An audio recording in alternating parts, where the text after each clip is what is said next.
Baik, selamat berjumpa lagi. Assalamualaikum warahmatullahi wabarakatuh.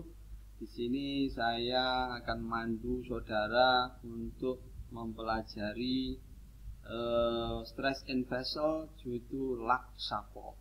Kalau kemarin lack support, sekarang di bab baru tentang lack support. Gambar dari lack support seperti ditunjukkan pada halaman 109. Ya, ini 109. Ini adalah lack support. Lack support ya modelnya seperti ini ya, seperti centelan gitu. Kalau saudara ingat di desa itu seperti tempat dudukannya dandang gitu. Nah, di sini mirip begitu. Nah, di sini ada dua jenis lack support. Satu yang sebelah kiri, yang ini. Yang ini namanya unstiffen cell. Unstiffen cell itu maknanya adalah lack support langsung ditempelkan, di-attach by weld dengan selnya. Sedangkan yang sebelah kanan itu namanya stiffen cell. Saudara bisa perhatikan di situ ada tambahan plat namanya wear plate. Ya, plat wear plate yang besarnya ukurannya 2B kali 2A. Nah, ini 2B kali 2A. Di sebelah kiri juga ada 2B dan 2A, tetapi bukan ukuran dari wear plate. Ya, ini 2B-nya, ini 2A-nya. Ya, sama-sama ada 2B dan 2A. Saudara bisa bedakan ya, di halaman 109 jenis dari lack support ada dua jenis, unstiffen cell dan stiffen cell. Yang stiffen cell ada wear plate-nya, yang unstiffen tidak ada wear plate-nya. Nah, seperti biasa di dalam pembahasannya Pak McDesy selalu mengawali dengan notation. Saya selalu ingatkan ini, notation itu selalu sebagai dasar buat pembaca untuk memahami kira-kira nanti yang akan dibahas apa saja, apanya itu kodifikasinya apa saja. Contoh di situ notasinya di glosarinya itu ada W. W itu adalah weight of vessel, berat vessel dalam pound. N-nya adalah number of lug, sehingga nanti ada load on one lug. Q sama dengan W per N. Jadi nanti ngitungnya selalu, karena beban itu akan terbagi, terdistribusi oleh berapa jumlah dari lugnya. Atau kalau di saddle, berapa jumlah saddlenya. Kalau di leg, berapa jumlah legnya. Kita akan melihat kira-kira yang ditahan oleh masing-masing support itu berapa. Hitungnya sama, W per N. R adalah radius of shell. H, lever arm of load. Saudara bisa lihat itu jarak dari tempat tumpuan ke ya center of shell. Kalau di sini ini juga sama, dari tumpuan ke jarak center of shell. Atau ya ke shell aja lah biar gampang. H itu jarak dari beban ya, reaksi beban ke shellnya. Kemudian 2A dan 2B adalah dimension of wear plate untuk yang stiffen cell, sedangkan 2A dan 2B seperti yang unstiffen cell seperti ditunjukkan pada gambar itu. Apa ini? Jarak dari ujung lug ke bawah, jarak dari dua apa ini namanya? Rib atau stiffenernya, 2B-nya. S adalah stress pound per square inch, T-nya adalah wall thickness of cell-nya.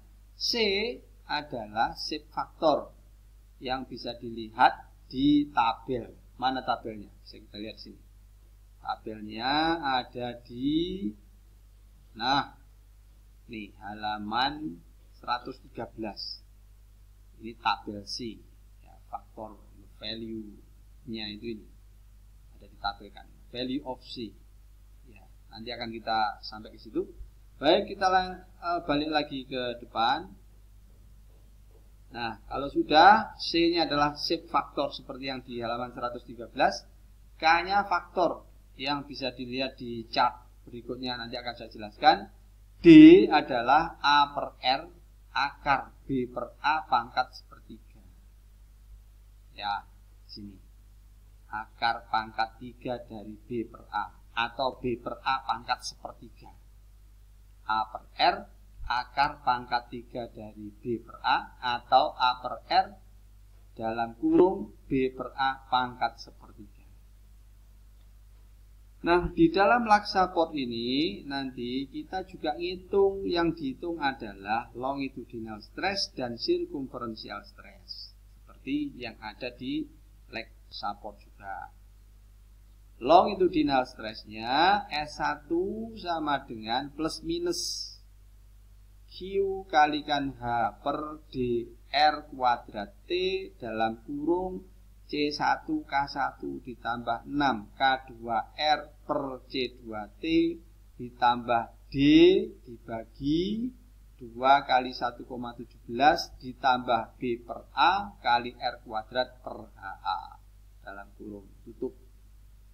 Di sini disebutkan notnya intention plus stress due to internal pressure PR per 2T shall not exceed the stress value of cell material dikalikan dengan joint efisiensinya.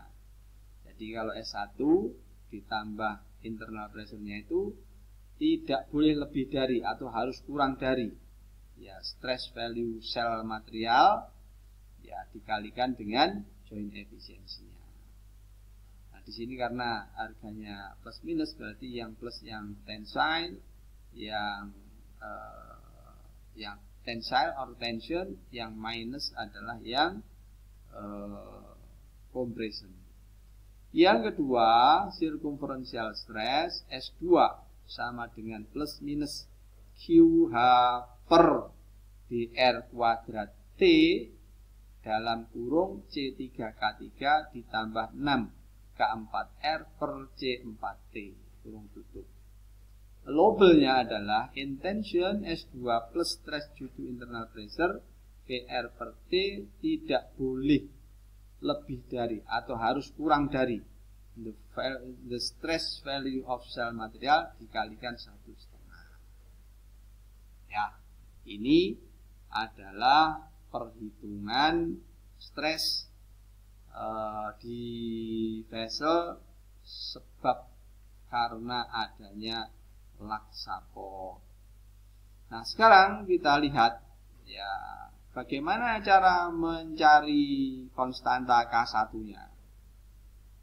Nah, di sini di halaman 110 dijelaskan K1 itu didapatkan dari pertama nilai D-nya dihitung dulu yang rumusnya tadi. D sama dengan A per R dalam kurung B per A pangkat sepertiga. Kalau sudah ketemu nanti diplotkan di kurva ini.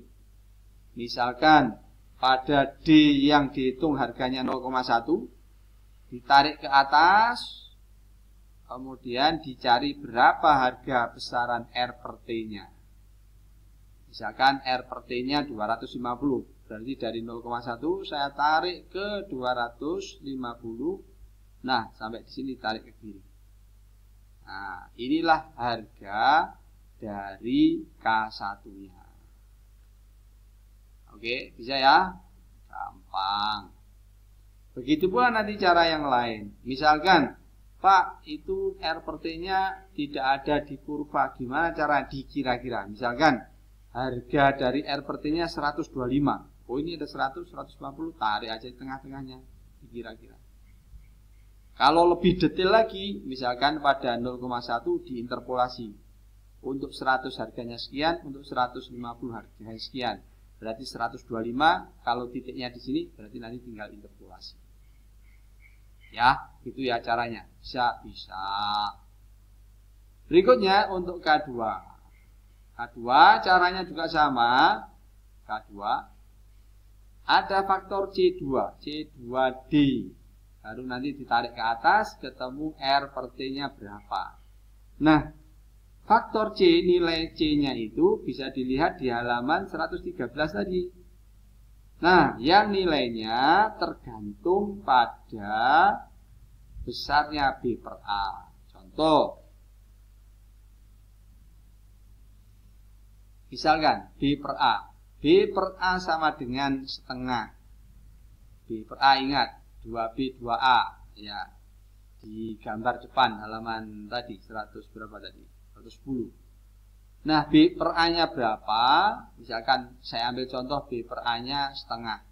Saat R per T nya 100, maka harga C1 nya 0,68, C2 nya 1,2, C3 nya 0,97, C4 nya 1,06. Yang paling mudah merancang adalah ambil B per A itu sama dengan 1, sama ukurannya. Pada R per T berapapun nanti konstantanya semua sama dengan 1. Ini untuk mempermudah. Ya. Sehingga untuk yang konstanta K2 tinggal dicari saja. Misalkan B per A sama dengan 1 tadi, ya, sehingga kita didapatkan pada R per berapa, langsung D-nya ditarik ke atas. Karena C2 nya sama dengan 1, ya tinggal ditarik. Contoh 0,1 untuk R per T 100, dari sini ditarik ke kiri. Ini harga dari K2 nya.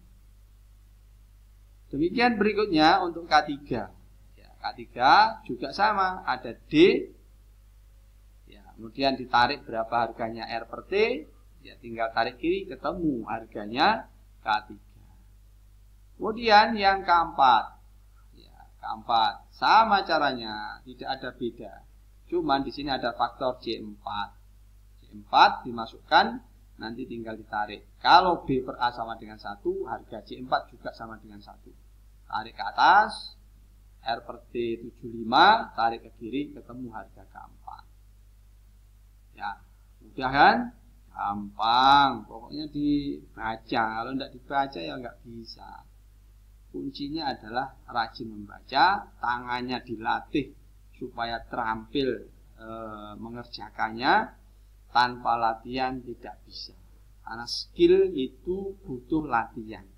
Bisa itu karena biasa. Dibiasakan latihan, nanti lama-lama akan terbiasa. Ya, makanya untuk kompetensi itu butuhnya latihan. Nah, latihannya di sini di halaman 114 sampai 115, saudara latih sendiri tangannya, dibaca, diikuti aturannya, dibaca lagi teorinya di depan. Insya Allah dimudahkan yang Maha Kuasa. Oke, sampai di sini materi kita untuk stres judo laksapor. Semoga saudara bisa memahaminya, dan saya ingatkan untuk selalu dilihat videonya, berikan komentarnya di sana, dan saya akan coba memberikan respon supaya pembelajaran kita lebih menarik, dan untuk lebih baik lagi saudara kasih kritik dan sarannya. Terima kasih, sampai jumpa. Jangan lupa ngopi-ngopinya ya. Assalamualaikum warahmatullahi wabarakatuh.